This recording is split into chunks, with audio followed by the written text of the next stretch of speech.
各位观众朋友，大家好，欢迎收看10月18 AM 新闻，我是嘉豪。今日发生什么事态，头先就来报您知。韩国瑜确定无要拜访美国，蔡英文去高雄做事也讲，无市长的团队运作一定会拍折。去年以来，台湾游行说害死女朋友的香港人陈东家有风声来台湾要接受法律制裁。外省县就发生意外，交通局建议取消奖金制度，也只缩甲交通违规抗力管理制度内。目前正在走基层的国民党总统参选人韩国瑜，今日透早也销假回来到市政府，接待来拜访的美国在台协会主席莫健。外口也伫咧风声讲，可能伫咧讨论着选前要拜访美国的代志。不过韩国瑜在下晡也宣布讲，因为选前会当拼时间无够，所以决定要来取消拜访美国。穿新衫专工取消休困回来市府接待美国在台协会主席莫健。原本伫咧进行总统大选全台湾听基层女道的高雄市长韩国瑜，早起特别用这寡动作来表达对美国的重视。外界嘛传讲韩国瑜按算讲11月份要搁一届来去美国，不过下晡却宣布决定取消。只剩下80多天，那台澎金马跑起来，我还没有完全跑完第一趟，所以我的时间压力非常的大。那我也跟莫健大使等于是说明这一趟美国之行，可能因为时间的压力，我没有办法成行。韩国瑜八回，全台湾的选区拢还未走一抓，若是搁去美国，时间可能就无够。已经甲莫健讲啊，而且嘛得到伊的谅解。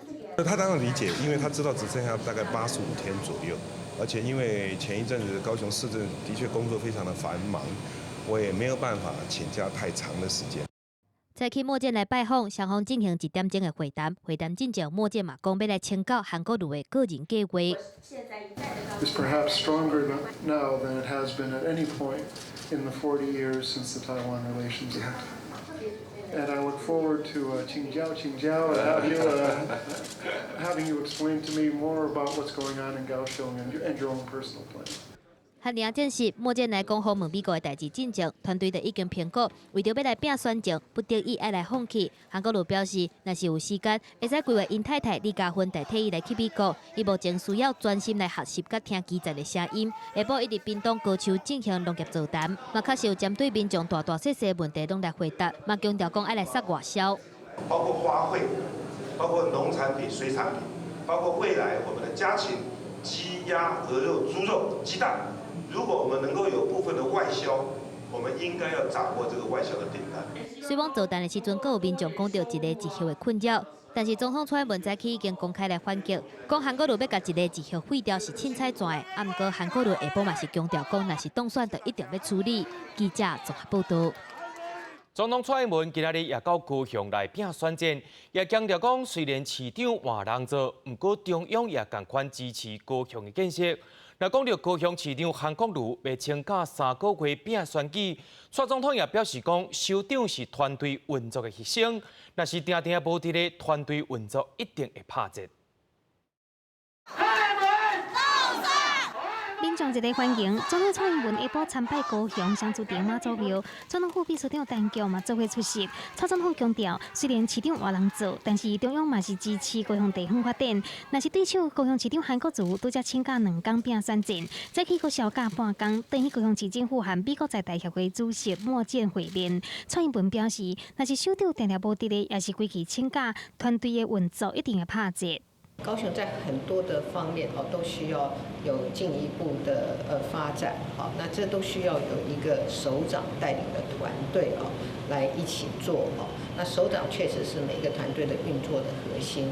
经战2010大选，蔡总统拍政绩牌拼选情，韩国瑜是秉公中央政策，批评高铁探甲屏东是甲无同共款，佮老话若是当选会规个浮调，并且废除一个以后，蔡总统是回击韩国瑜伫咧评论重大政策爱先做功课。他不要一例一休的话，难道他要回到周休一日吗？还是要回到这个国民党的立院党团的立场，就是2例，也就是说1个礼拜休2天，但是是不能加班的2天。必须关注的蔡赖配虽然目前无进一步发展，但是人伫美国的情形正长大清调，嘛是发现最佳助选员。伫演讲的时候，用上实际的行动表达对蔡总统竞选认真的支持。等候台湾的一国两制、台湾方案，或者是一个中国原则的九二共识，这嘛不可行。你讲对不对？你讲对不对？ 若是民进党新汉不分区提名争议，所甲全势力反击心态，蔡总统讲家己无看过名单，相信党内会好好处理。记者综合报道。 有风声讲要邀请郭台铭加入民众党，来做不分区立委的名单。台北市政府顾问蔡碧如接受电台访问时阵也讲，郭党认为家己会使排伫第八或者是第十。台北市长郭文哲在今仔日也表示讲，当然希望郭党会当加入。另外，甲亲民党拍歹关系，郭文哲也用分分合合来回应。 前鸿海党市长郭台铭传出要去民众党列为不分区名单，台北市长郭文哲表示真期待。台北市府顾问蔡碧如正式确实伫2-3礼拜前，请郭台铭入党进军国会，郭台铭也自认应排伫第8或者是第10名。 他有跟市长说，他会全力来支持我们台湾民众党。郭董他在高雄有一个感恩会，那我会带着高雄的4位参选候选人去参加他的感恩会。郭董会加入民众党列入不分区吗？如果他愿意的话是很好的，不过我想他现在不是说他无党一身轻吗？我不晓得。 蔡碧如透露，郭台铭确实愿意加入民众党，因会的不分区第一，目前是期待，毋过无勉强。民众党也一个布局立委选举，蔡碧如画出目标15席，毋过郭文哲评估，民众党无推派总统参选人也投票率低，对小党甲第三势力不利，只好尽力指挥。郭定赢拼选举，毋过过去局别关系真好，伫乌黄珊珊做副市长甲市议员林国成被退出亲民党后，引起风波。 分分合合啊，我们也没有刻意去做这件事情，世间的事情都是这样。林国成的退党事先并不是。事先我不知道啊，那吓一跳啊。那现在还能办法见到宋主席吗？可以的，可以的，就是有再约吗？再约就好了。 局别关系恶化，关系也咧上脑筋。不过台北市府公布上新事件满意度调查，关系满意度51%，无满意度小可增加有39%，甲今年6月比，满意度无变，无满意度小可升2%。研究会指出，整体调查甲大部分的指标拢有正成长情形。记者综合报道。 副总统陈建仁日前出席校订的封省典礼，不过校订校单拢无公布做会翕的相片。外交部长吴钊燮在今仔日也强调讲，台湾甲校订邦交是无问题，校订会在上届适当的时机来公布相片。也强调讲，教宗伫咧后个月会访问亚洲，不过伊未去中国。 当结束参加校订封省典礼，而且拜会教宗彭济国，才回来台湾无偌久的副总统陈建仁参加食安团体成立大会。毋过甲演过无共，校订到即马拢无公布2个人的相片。副总统，大家好。没有公布，副总统好。国民党立委在起嘛质询外交部长吴钊燮，即个讲校订无公布2个人做伙翕的相片，敢是因为中国的关系？ 陈建仁副总统访教廷，请问一下，为什么到现在教廷还没有公布相关的照片？外交部是不是快一点把这件事情处理好？不然大家会觉得是不是教廷是下一个要离开的？我们跟委员做说明，我们已经对外做过一个澄清，就是说教廷会在适当的时机对外来公布。外交部强调讲，校订敢若公布教宗来接见。 包括受访做英国纽曼书记主教的英国查尔斯王子等5个国家特使，因拢有神圣人员职国代表的身份。毋过，长期研究台湾梵蒂冈甲两岸关系学者认为，去年开始，中国甲梵蒂冈的关系开始变好，尤其是中国最近在这 NBA 成员欢送中的动作真大，校订加减会顾虑到中国高度的安全等等的因素，可能公布相片前已经有心查。中国跟梵蒂冈改善关系的 进展不断的在推动过程当中，梵蒂冈的需求是比中国来得急的，他不希望去得罪中国，所以他找出一个双方都有台阶下的解套方式。那目前看起来，对于这个照片的说法，是一个可以被解套的方式。另外，教宗要伫11月份来访问日本甲泰国，外界关心讲敢是甲中国来接触。吴钊燮强调讲，目前接到的资讯是教宗袂去中国，而且强调讲陈建仁去校订，就是要表现出甲校订的关系真好。记者综合报道。 伫咧去年2月，有一名香港的查甫人陈东家来台湾旅游的时阵，说甲伊的女朋友刣死，引起香港政府修订逃犯条例。在今仔日，香港媒体报道讲，陈同佳又想要来到台湾投案。树林地检署也讲，伊已经奉通缉啊，只要是入境，就会甲伊抓起来。一死两命被装伫行李箱啊拼掉。去年之月，香港查甫人陈同佳趁来台湾旅游，杀害有新的女朋友，逃回去香港。不过港台无引渡协议，伊就因为偷死者信用卡伫香港被判刑19个月，而且23就会出监。如今《星岛日报》根据陈同佳的牧师的话表示，陈同佳有意来台湾自首，不过希望唔通被判死刑。台湾学者指出，司法机关未甲嫌犯达成协议，而且陈同佳伫检警锁定侦办后，就算来台湾也免算是自首。这个是不符合自首要件哦。那只是说，因为他如果真的来台湾的话，哦，那他也承认自己的这些犯行，法官可能会考量到说，你这个好像有忏悔之意，那可能会用我们刑法59条去做减刑。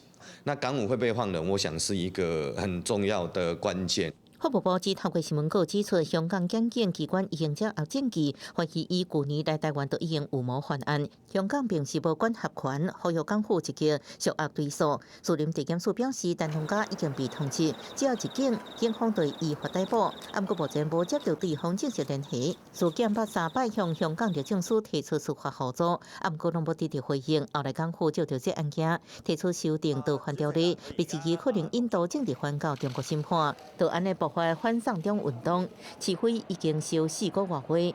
有香港市民认为，陈同佳是不是投案，甲抗争已经无绝对的关系。如果我们要期望他这样子做，会对现在香港的整体的环境造成任何的影响的话，或是有改善的话呢，我觉得这个想法是很天真的。本来可以很早的把它交给台湾，可是他不交，香港政府利用这个受害人这件事情来找这个送中条例，我觉得是很不能接受的。其实港府已经答应撤回逃犯条例，不过反送中运动引爆香港人对警方过度使用权力甲一国两制无信任。台湾学者是认为，陈同佳是不是投案还有变数，港府也真歹就此化解这卖政治危机。记者综合报道。香港施行禁止服民法了后，平常时大规模的示威抗议也减少真多，颠倒是规模较细的快闪抗议行动也变了真多。在下晡也有示威群众发起在5个所在的快闪游行。另外，香港中文大学校长也甲30位奉烈学生来约谈，到尾也发开公开信。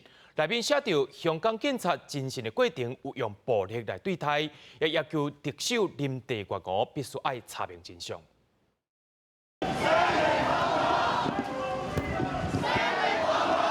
上百名示威群众伫旺角上老街行路发动快闪游行抗议，这只是其中一个所在。同一时间，香港其他区域中环、观塘、葵芳、深水埗也同步发动快闪游行。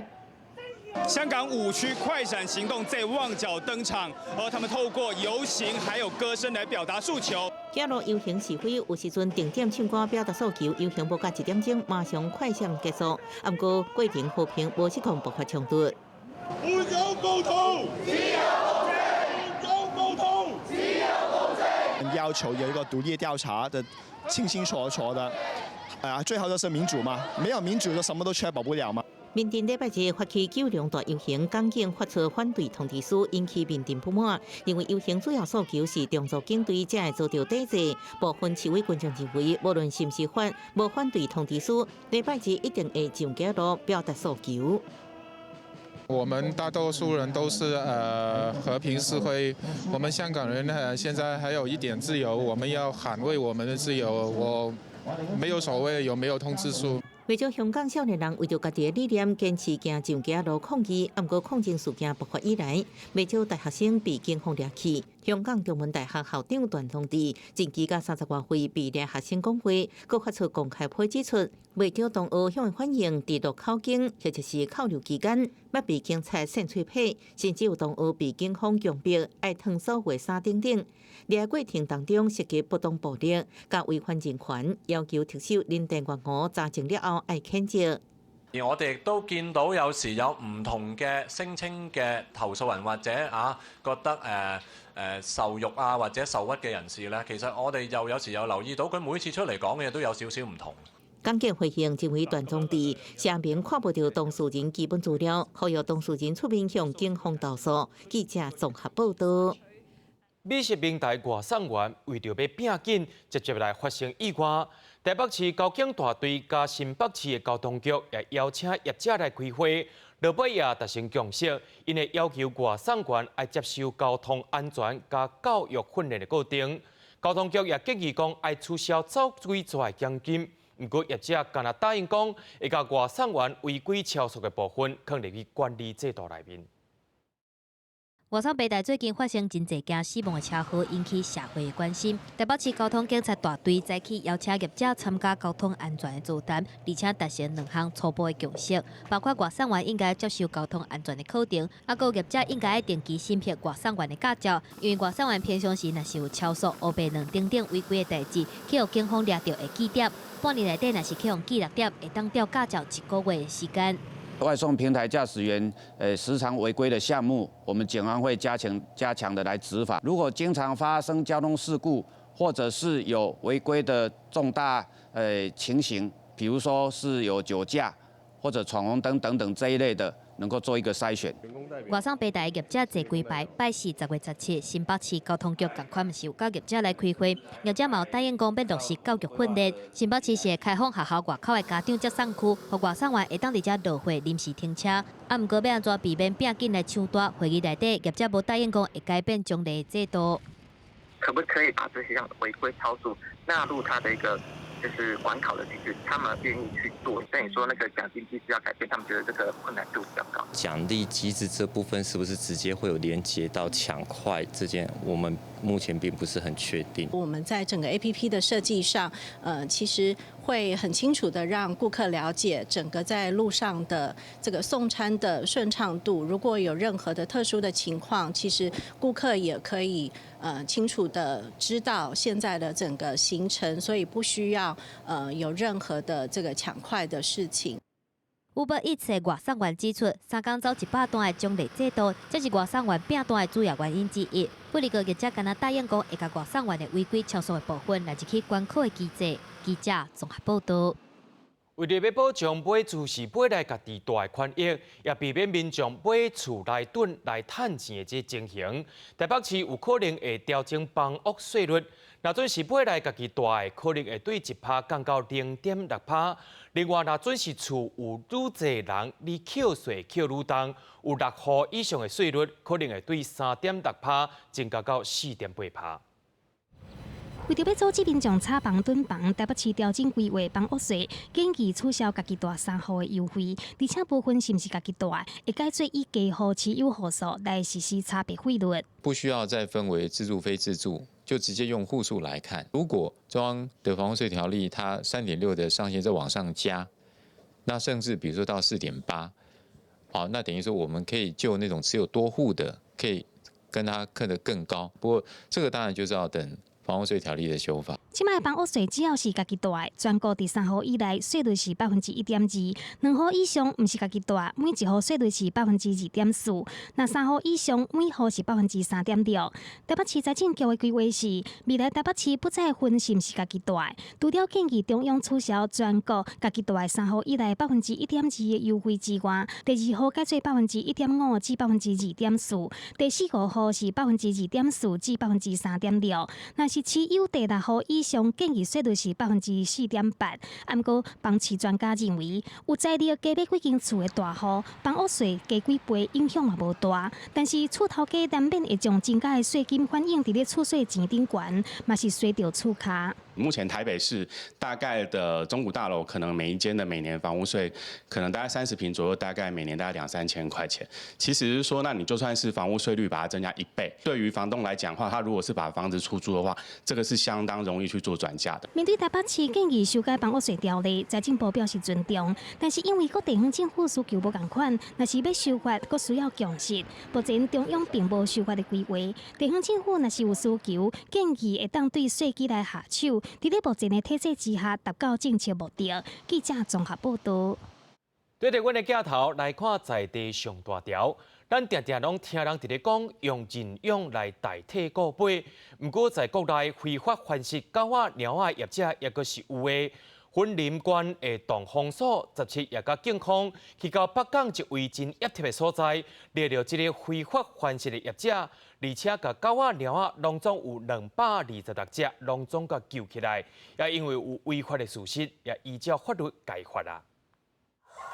警察警员入去这个养殖场，随传来阵阵的恶臭，现场环境真歹，排泄物至少3天无病，狗仔直直肥，健康状况拢无好，因为数量真济，警察警员清点分类，都要用袂少时间才好度处理。这种还可以放吗？可以，还可以放1只。洗拖场内面清点了后，总共226只猫咪和狗仔，各种市面上受欢迎的品种，业者拢大量生团。云林县动物防疫所接到民众检举，17启动稽查，伫北港这个偏僻的铁片厝内面查获这个非法的生拖场。1/3左右，它是属于比较老弱的这个犬只，它这个状况就比较差一点。那续主也表示，就是说像这样的一个老弱的犬只来讲的话，事实上它的这个生产力是非常的低落的。云林县政府表示，这个狗仔因为长期生团交配，再加上拢关伫咧下之间的空间，甚至讲有营养不良的情形，身体拢真虚。细汉的业者无法度交代猫咪甲狗仔的来源，而且当场查获有配种和买卖记录，牵涉到非法经营生团，并且买卖特定宠物违法的事实明确，依法罚10万以上罚款。动物团体表示，因为宠物市场商机真大，才会有非法生团。我们就是一辈子被关在一个很小的空间里面，一辈子就是生，然后生到不能生了，老了，或者是呢，它生出来的小狗已经不符合标准了，不漂亮，那妈妈可能跟着小孩都一起被丢掉。动物团体表示，虽然生团场有合法登记的，但是应该有一定比例的密度和生团的周期。若是这个捕获到的非法生团场的猫咪和狗仔，目前已经分别安打收容伫动物病院，会伫咧完成注射狗病预防针和倒宠物晶片，以及拔起来手术了后开放民众入用。记者综合报道。在台湾，逐年拢会掠1万到2万公吨的龟头岛，也就是背乌虎，其中有1/3是台东成功所掠到的。在用过这几年，拢会外销到欧美国家。今年却发生市场无力，连带介绍破百5成。台东的新港渔会也当咧拼龟头岛的加工产品，也希望找出新出路。秋冬季节会由东部外海的龟头岛鱼大出，一只一只驶入来台东成功渔港的渔船，甲船顶满满的龟头岛鱼落来鱼市拍卖。今年渔民掠到的龟头岛鱼又搁大又搁济，新港区的渔会统计，到今年10月份为止，已经掠到1200多吨的龟头岛。毋过介绍出对用过1公斤要到200多块，落到780块。渔民认为是因为受到外销订单减少，才会造成落价部分。他们当地也有产龟头刀，然后他们当地抓的量够，对啊，然后变台湾就滞销了。算去冬天较有鱼啊，算介绍多嘿啦，较无啊好。新港区渔会表示，台东成功地区有60多只伫掠龟头岛的渔船，即马外销量减少的数量还搁伫统计，不过已经造成渔民收入的影响。即马嘛当在推销龟头岛渔所、XO 酱还搁有渔所的加工品，嘛呼吁国内机关的餐厅会当加采购龟头岛鱼来做食材。目前的外销订单是有减少，当然了，在我们新港区域这边也来鼓励我们的国人，我们也配合渔业署，来推动这个食鱼文化。渔业署统计年报指出，106年外销的龟头岛有5266吨，毋过107年就达到2206吨，比前年5成的外销量搁较低。今年的外销量搁一直伫减，嘛互渔民真烦恼，渔获一直入来，毋过却销袂出去。记者综合报道。台北市交通局请优派克公司开发微笑脚踏车2点控的计划，明年正式伫公馆商库来试办，在1月会伫台大来小规模试办。优派克2点控上界大的特色，就是一支条仔会当停一台脚踏车，而且是用太阳能来发电，而且会当直接租，也会当直接来纳钱，未来也有电子支付。U-Bike 拄则停顿去，就随个人骑走。台北市交通局统计，公馆捷运站2号出口外面的站点，一个月租车有3.5万件。台大校园市周边 U-Bike 租借量更加是全台湾上悬。要安怎扩充服务量能？BBA 就脚踏车2.0计划提出对策。原本设站是需要做一个接电，那可能有一些地方是没有办法去设站的。那未来是一个轻装的概念，我们的租借设备都会移到车机上面。U-Bike 2.0一车一条，用太阳能发电，车款是真自备，和1.0的样式无同。另外，椅子啊是新型省力的座位，国加装智慧车基组，顶面有太阳能板和锂电池，会当直接租借和纳钱。交通局表示，明年1月公馆相关试办进程，在1月会先伫台大试办，规模是54个站，912个车条，总共500台车。就开设自己的专区，不要跟学校的学生在抢脚踏车的位置。一次下课的人都还蛮多的，就是整个都会塞满。然后这样的话，就是脚踏车不够多，应该会就是只有少数的人会用得到而已。5条就当加做一个站体，设站点和数量会当更加灵活调整。有学生讲，赶上课也是人门系馆的外口车无够要安怎？台大今后有3万个脚踏车停车格，因为配合试办，就要搁减少900个车位，希望校方定进评估。这个脚踏车是有智能的，它会做一些大数据分析，所以我们其实可以做一些测站、增站的动作。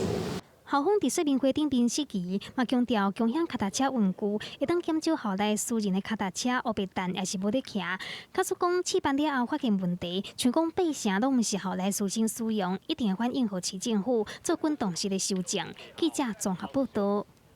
伫咧嘉义民雄的中正大学资工系研究团队也开了7年的时间，伫图书馆内底做一个 AI 无人的咖啡店。毋但有人人面辨识记录你的消费习惯以外，也用机器人来安排座位，连做饮料甲服务拢是机器人来做，有影是真特别。豆豆啊，甲咖啡放伫咧桌仔面顶，机械手骨完成送饮料的工课。嘉义中正大学资讯工程系研究团队用7年的时间，透过软体程式的编写，成功结合所有无同品牌的机械硬体设备，伫学校的图书馆内底做出第一间 AI 智慧的无人咖啡厅。很特别，但是会不太舍得喝掉，因为它确实花一点时间把它完成。看着它这样放下，就有想说它会直接扣，还是直接轻轻的碰到桌子。那结果呢？稍微有点意外，就是没有那么大声。餐厅入口的座位机器人用人面认白的功能，记录消费者较介意啥，消费者使用行动付钱点餐了后，再搁由机器人来进行制作，规个过程拢是电脑家己安排运算。研究团队指出，要安怎让科技挖进生活，重点就伫咧软体爱会当有效的整合。机器手臂或自走车结合在一起，那它的使用的弹性就很大。几乎说你每一家你可以自己采用自己喜欢的机器手臂，但我们的系统仍然没有影响。这套设备目前还阁是用伫咧餐饮产业。刘延贵指出，这间 AI 无人咖啡店，伫这个月16开始正式营运，未来透过大数据的分析资料库，而且结合区块链的概念，会当互这个概念运用伫无同的产业面顶，相信会当互台湾 AI 智慧科技的运用带来全新的发展。记者综合报道。国际上要紧，咱做回来看发展。中国政府伫10月公布2019年7月到9月经济成长的数字，第3季的 GDP 成长率是6%，而且是30年来上界低，也代表着中国的经济受到中美贸易战的影响，规下来拖慢。英国金融时报也讲，除了贸易战，地方政府也借了真侪钱，也无再调用公共投资来甲经济成长顶起来，这拢是中国经济未变好的原因。中美经贸磋商取得了阶段性的成果，这是好事，对市场，对这个中美两国的市场有积极的这种刺激作用，对全球也是一个好的信号。美中双方伫顶礼拜上新的谈判中各扭一步，两国的贸易紧张出现反复。英国金融时报引用日本野村证券的分析认为，这确实对市场信心有一寡帮助。不过整体状况也可能会搁探底。譬如非洲地震爆发以来，猪肉价小比去年同期暴增70%，带动消费物价指数起3个百分点，对内需消费不利。另外，中国经济结构的问题，改革开放几十年来，中国靠着各省县市地方政府，估计进行大规模公共投资来达成上级单位设定的成长目标。不过，随着时间久长，债务累积，地方政府渐渐无法度用共款的模式，放款的银行也面临真大的派销压力，互需要资金的民间企业更较歹得到贷款。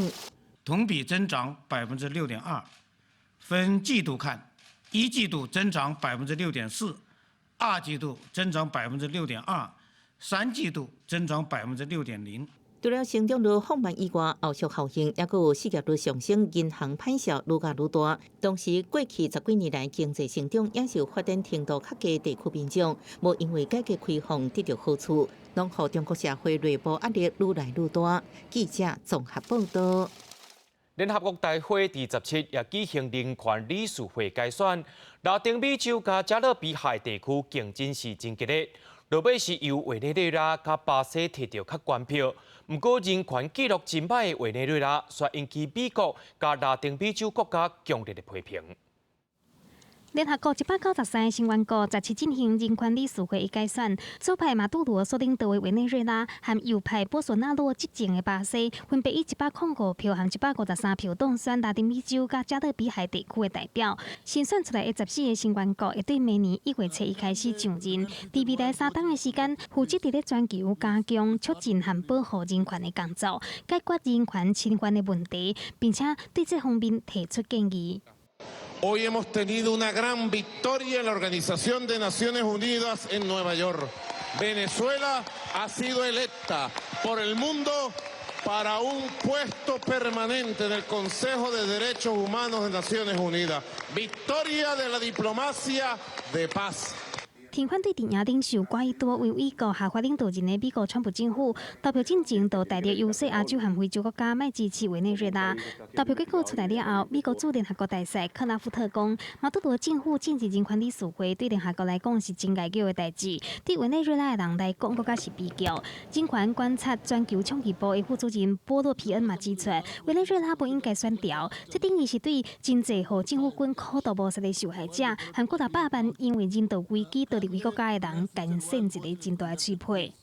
Consideramos que la elección de Venezuela representa una afrenta directa al Consejo de Derechos Humanos y deja en entredicho la legitimidad de este, toda vez que el régimen de Maduro no tiene ni los requisitos ni la autoridad moral para ocupar un escaño en ese importante consejo. 当选的其他12个国家有德国、波兰、荷兰、亚美尼亚、苏丹、纳米比亚、利比亚、毛里塔尼亚、日本、印尼、韩国，以及咱国伫太平洋的友邦马绍尔群岛。记者综合报道。民策执行长 Zuckerberg 17也到华府的大学来做演讲，伊在演讲当中也向为公司的政治广告投放政策，也批评中国的软体抖音。配合中国政府伫咧审查，而且过滤香港反送中抗议的影片，也讲民企的市场无法度拍入中国，是因为中国有自身的审查制度。社群平台面册这几档因为介绍涉嫌危害隐私等争议，真受批评。执行长萨克伯格17去华盛顿地区乔治城大厦演讲的时，透露家己捌考虑过禁止下政治广告，但是后来决定袂安尼做。Given the sensitivity around political ads, I've considered whether we should stop, allowing them altogether. But political ads can be an important part of voice, especially for local candidates and up-and-coming challengers and advocacy groups who the media might not otherwise cover, so that way they can get their voice into the debate. 因为面册的政治广告政策无亲像其他内容同款，针对内容进行事实查核，引起民主党参议员和总统参选人华伦严厉批判。对这点，萨克伯格嘛是坚持无要干涉政治广告。I don't think it's right for a private company to censor politicians or the news in a democracy. And we are not an outlier here. The other major internet platforms and the vast majority of media also run these same ads. I'm here today because I believe that we must continue to stand for free expression. 坚持言论自由，萨克伯格嘛讲到中国的言论审查问题，批评抖音配合北京的审查，将香港抗议活动相关的影片过滤掉。伊表示，想要伫中国提供服务，建立一个更加开放的社会，但是一定拢无法度克服中国的审查制度。记者综合报道。法国有一对姊妹仔伫咧17过因100岁生日，因两个人自细汉做囡仔感情就已经真好，也经过随人去嫁娶，落尾食老也决定要带做伙。访问到长会寿的秘诀，两个人拢讲唔通啉酒。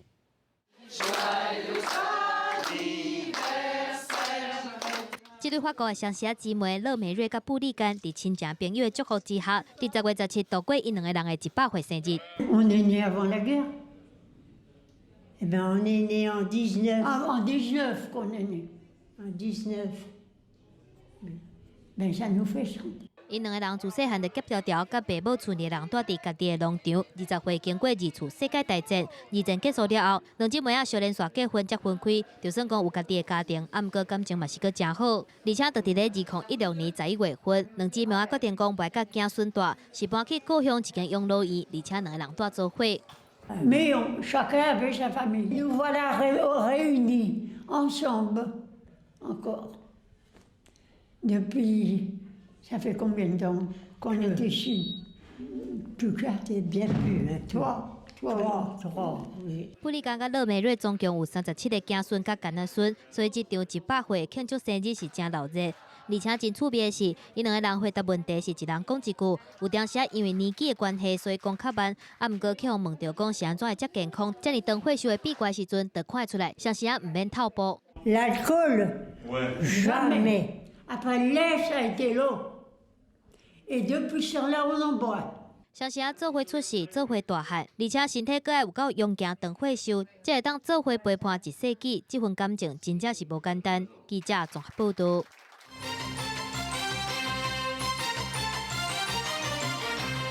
接落来，咱来关心到台北市的消息。台北双子星案开发案有上新的进度咯。台北市疾运局宣布讲，本地的南海马顿团队无在通知期限内重新签订投资契约，会由利坎的厂商蓝天红会团队来补。按算后礼拜就会当开始讨论，若准顺利，4个月后就会当正式签约。风波不断的台北车站双子星大楼联发开发案出现新进度，台北市疾运局宣布，由储油厂商蓝天红会团队递补。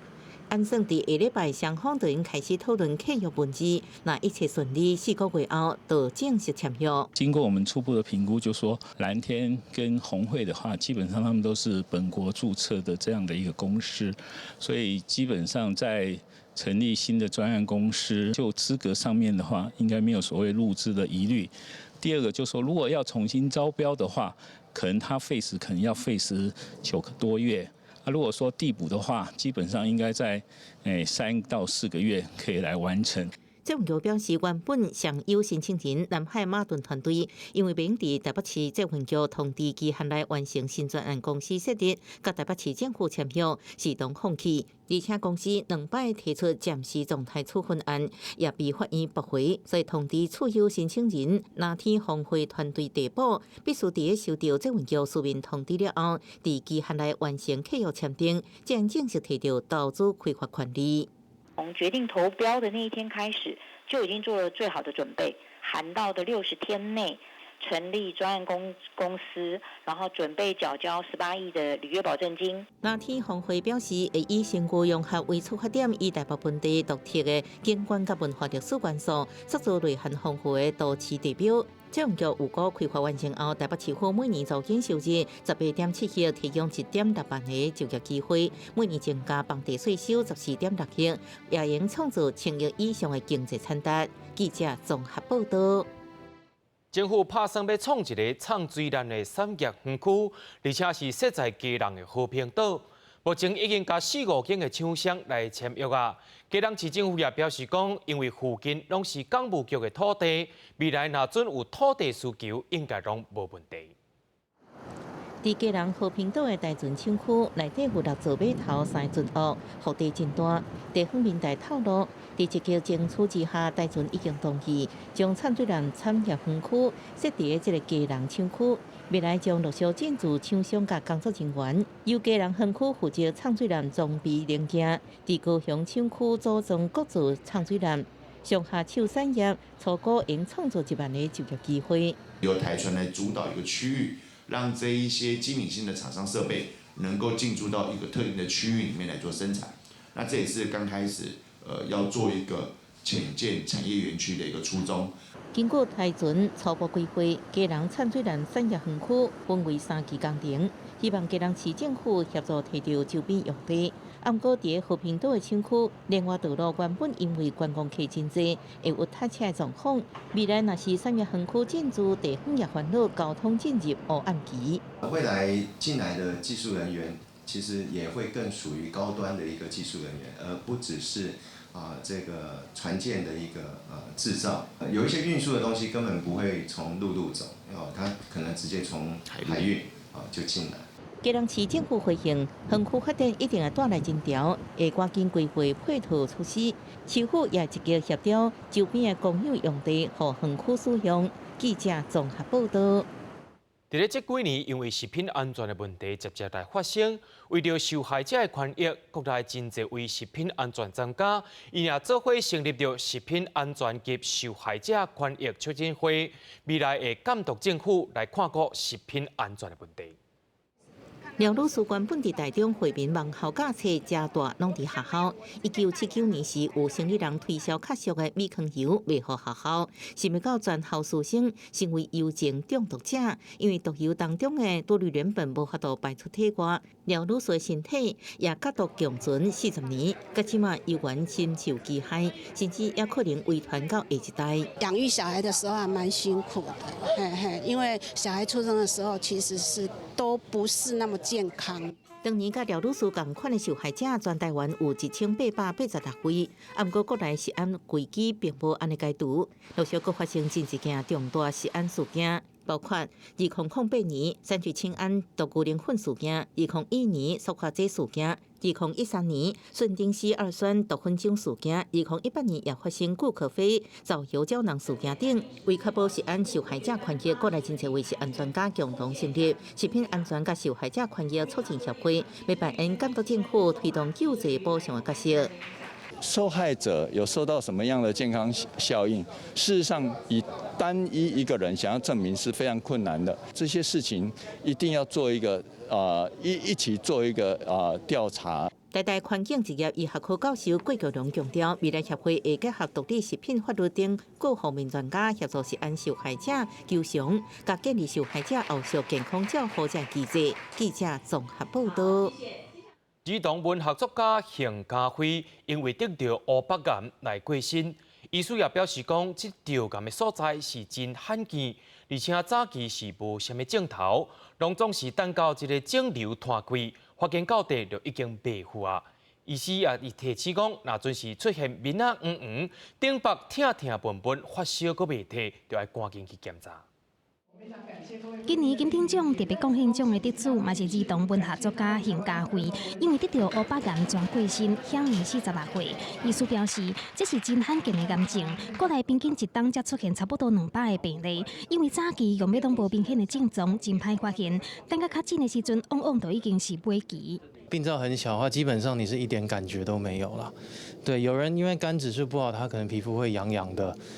不过这通常都不是什么太明显的症状，所以发现的时候常常已经是晚期了。医师表示，乌白是伫咧胆管、腰鞘管和12指肠交界的所在，一旦若洗歹物啊，就会甲交通要道塌掉咧。致使胆汁无法度流入去12指肠，全出现黄疸的症状，亲像皮肤甲目睭的白银会泛黄，小便色变深，胃口无好，体重下降，腹肚顶面会闷闷啊疼等等。若是肿瘤伤大，无法度开刀治疗，到尾期肿瘤若转移，平均都活无一冬。比如说，已经一个不能够开刀的病人，他存活率就相对来说差非常多，大概是1年内6个月到7、8个月这样子。医师提醒，乌白癌致病原因目前医界阁无清楚，但是有家族病史的人，以及55至65岁年龄层是高危险群，所以提醒民众要保持好的生活习惯甲运动。若是出现黄疸、腹肚疼和发烧的症状，就要提高警觉，赶紧去病院检查。记者综合报道。农委会的高雄农改场纪念分场，甲台北医学大学团队做伙研究发现讲，甲看守大数的磨豆茎区掺入去鸟鼠的饲料内面，就会当控制鸟鼠的体重。其中阁是高雄11号啊，效果是上介好，而且真有机会开发做食健康的产品。日本人爱食鸡豆，逐年为台湾进口3万外吨冷冻鸡豆，产值伫日本市占率有44.8%。农委会高雄农改场甲台北医学大学合作发现，鸟鼠仔食餐大数鸡豆粉的高脂肪饲料，体重得到控制，血糖嘛较接近正常值。那高脂肪饲料的老鼠大概吃30天以后，它的那个体重会增加40%。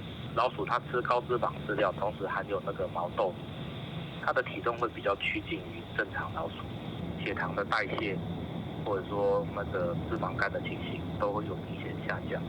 动物实验发现，干那餐鸡豆粉饲料加40%以上，对体重的控制有明显效果。若是复方餐15%就会使。实验的2种鸡豆，又搁与高雄11号机能成分相关。这样的报告送给日本人，日本人很重视机能性的，他们在日本可以标示，我们台湾目前还是不行嘛。但是这样的报告送出去，他们看认可，所以我们的外销量本来是有点停滞了，但是现在又上来了。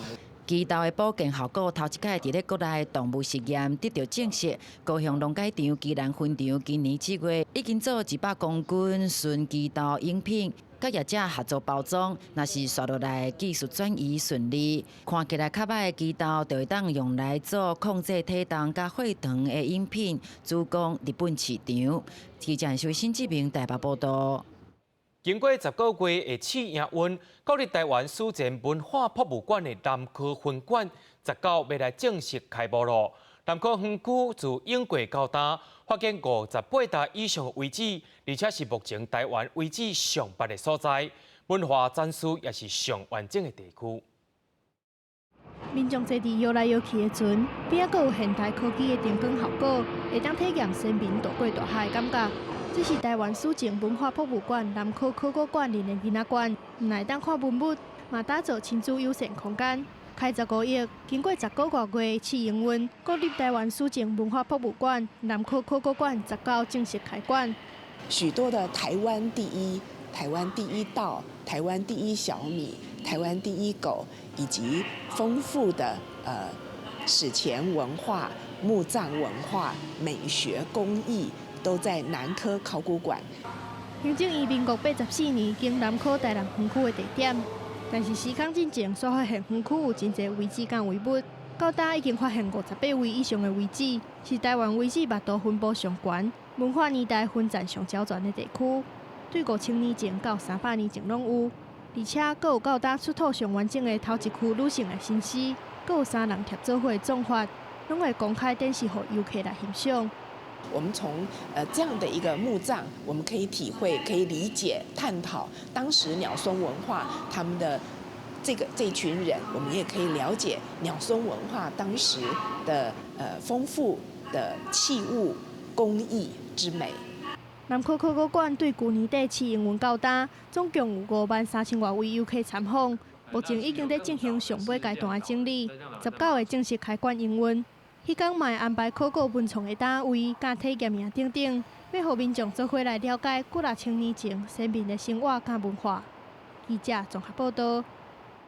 屏东的太武乡立图书博物馆，头摆用音乐歌谣做主题，举办音乐展，用歌谣记录台湾的故事。金曲歌手宋美冠也到现场唱台湾的歌谣，做伙用上届有感情的音乐记录在地文化。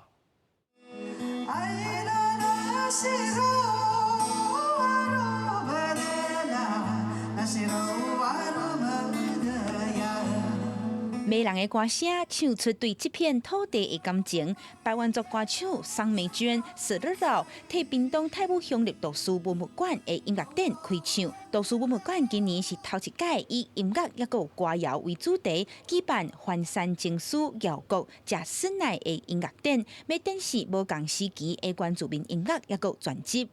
我们今天办这个活动，不是为了针对出卡带的这些歌手。是沉醉在那个时候，为什么会有这些流行歌曲，一直流传到现在？正反映了我们原住民地区、台湾的经济正在起飞的时候，从林班工厂在部落里面所呈现营卖的一个故事。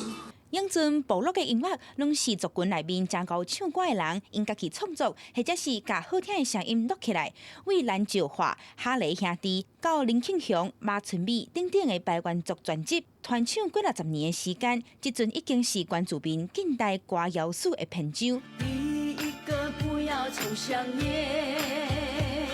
那我们在山上听了很多的老人家在山上工作的歌，还有年轻人他们唱情歌的那个生活乐趣哈。可能对我们年轻人来讲会有一点陌生，可是，在部落的时候总会听到姑姑他们会去唱，是在什么年代、是什么时间会去唱这首歌。音乐展会一直展示到9月30，乡亲时代会使来这真足甲听台湾族人感动人心的音乐。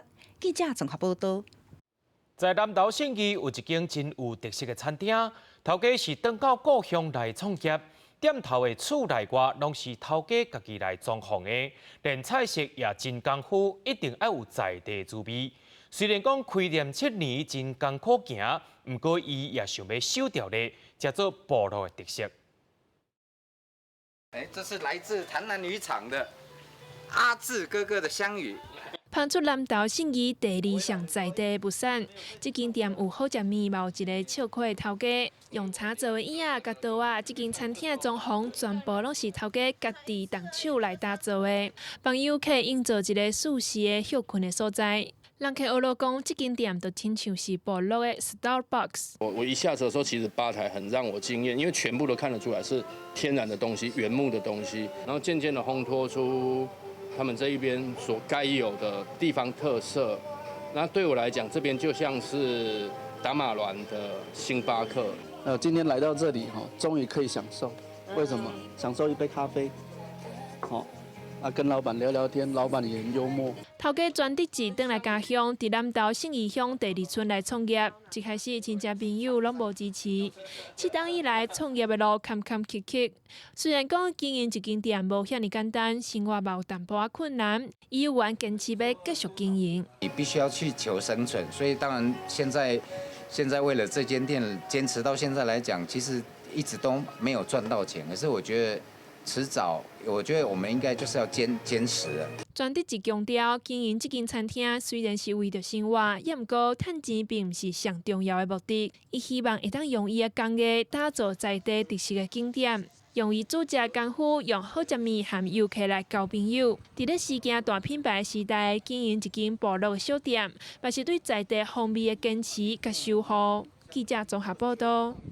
屏东真有生产做巧克力的原料可可，毋若做出世界冠军的巧克力豆，真也会当做保养品哦。在屏东万万的四交社区，采用当地种的可可，用天然的可可油做抹面的保养品。四交社区也希望讲做出家己品牌，拼出农村经济一片天。还不错。变成比较油嫩的，然后真的很滋润啊。用来做巧克力的可可叶，唔但会当食，佫会使保养皮肤。天然的可可油脂抹起来无负担，好吸收。屏东县万峦乡的四交社区，采用当地农民所种的天然可可叶做原料，制作各种的食品加工品。去年所推出的巧克力面膜得到消费者肯定。今年嘛再度推出面油加用抹的保养品。可可含有多酚类黄酮它可以抗氧化。就想说试看看，然后用这边的天然农产品的东西，多支持在地农物品。屏东在地生产上青的可可叶，透过加工制作各种产品，规个可可叶果拢会使摕来用，互台湾消费者无同款的选择。从去年的面膜到今年的这个我们的护手霜，到我们的晚霜等等的化妆品，都可以看得出来，我们这个可可果荚在广泛的运用。万峦乡长表示，未来目标是打造万峦的可可叶品牌，打入美妆市场，希望带动农村的经济，展现地方农业的软实力。记者综合报道。明仔载天气是好也是歹，做伙来看预报，恁就知。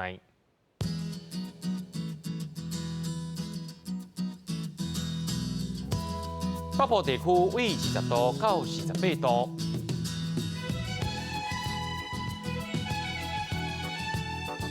中部地区为20度到31度。